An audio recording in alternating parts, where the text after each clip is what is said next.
I can possibly foresee, like you said, the trends are constantly changing, the pendulum swings. I can almost maybe foresee there being like a spiritual generation. Like people are going to say like, I need to go back to religion. Like I can, not that I'm saying like, I'm not really a religious person. I am a spiritual person. Like I believe in a higher power, but I'm not religious per se. Yeah. I can almost see it becoming trendy to go back to church because people might be like, it already is. Have you ever seen the Simpsons movie? Like there was this one scene in the Simpsons movie that reminds me of this. And I'm not like a huge Simpsons person, but this scene was still really funny where there was some, it was so long ago, but there was some type of catastrophe happen, like something really bad was happening. And there was a bar and a church and everybody, because they were all panicked, everybody in the church ran into the bar and everybody in the bar ran into the church. So it like goes to show like when you don't know what the fuck to do, just go in the other direction. Yeah. Yeah. And so I think there have been studies recently that are showing that people are actually going back to church because for whatever reason, and I'm not going to prescribe those, but I do think that one thing people need to realize that I think it is great to believe in something other than yourself and to know that you are a small part of this grand world, universe, however you want to view it. But you also need to understand that you have agency to change things that you don't like. And if you are only viewing the world as there's a higher power that will change the things that I don't like about me, then you're setting yourself up for failure. And that's not aimed at any specific religion, but it's just really more meant to address, you have to understand you have agency and you have to deal with your problems too.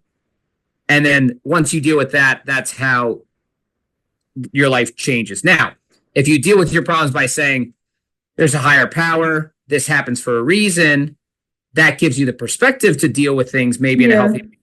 That's okay. That makes sense. If you're dealing with a higher power and saying, oh man, life, this happened to me, it sucks, I'm going to go drown myself in my vice because life's unfair, not okay. So the way I view higher power is similar to, I was really influenced by the way Jordan Peterson explains it. So I don't know if you're a Jordan Peterson fan, but I've heard of him. Interesting about Jordan, he's very controversial, but interesting about him is that he's perceived as this very conservative figure, but he's never actually, like when people ask him, do you believe in God? He won't answer. He'll be like, that's a trick question. He won't answer the question. So no one actually knows if he believes in God, but he describes the higher power being your own consciousness. So I believe that too. I don't think higher power I think higher power and humans are connected. I don't think it's like I'm at the mercy of higher power. If I'm, if something happens, it's his or her, whatever, it's responsibility. I believe that your higher power, the way Jordan Peterson describes it, it's that little nagging voice in your head. Like when you're about to do something, you get that gut feeling. Oh, absolutely. That you have to act on it though, but it's there. It's there. It's just your higher, it's whatever it is that's in you that knows better, your intuition or. Yeah. And one of the things that I find so fascinating about Jordan Peterson and this conversation, and this is not really from me being any political persuasion, it's just the reality.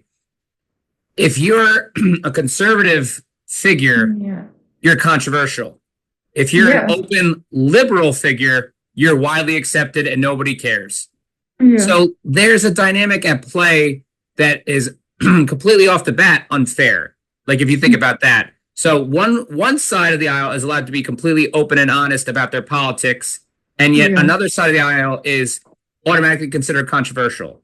Like that is not the society that functions harmoniously, and it's an unfair balance. So I don't know if that gets rectified. Who knows? I don't know. But again, that's back to how we have to move forward. If we realize that we have more in common and that, okay, there's room for left-leaning podcaster figure, et cetera. There's room for a right-leaning podcaster figure, et cetera. If you don't like them, that's fine. They can still have their shows, and that's valid. I just don't have to listen to it. we have that in common, then we get better as a society, instead of just saying, well, I don't like what they say, so therefore you have to get rid of them. You can't have them. You can't give them a political platform. You can't give them a platform to talk about. Like, that's not how this works. First Amendment really is pretty clear about that's not how this works. Sorry, my laptop is moving. My cat, I wish you could see what I see right now. My cat is literally standing behind the laptop trying to knock it over. So while you're talking to me, there's just like a cat's face right here. But yeah, your cat's like, tell him to stop. It's over. Hey guys, it's me, your host, Andrea Pranzatelli. If you enjoyed this clip today, please don't forget to hit subscribe. It is my dream to become a full-time podcaster, and your support helps more than you could possibly know. So again, hit that subscribe button to help me keep the momentum going on this channel. Also, for every single clip, there is a link in the description to the full episode if you would like to hear the full episode. And I also have a link to my Instagram below if you'd like to follow me on Instagram as well. So that's it. Have a good day, guys. Bye.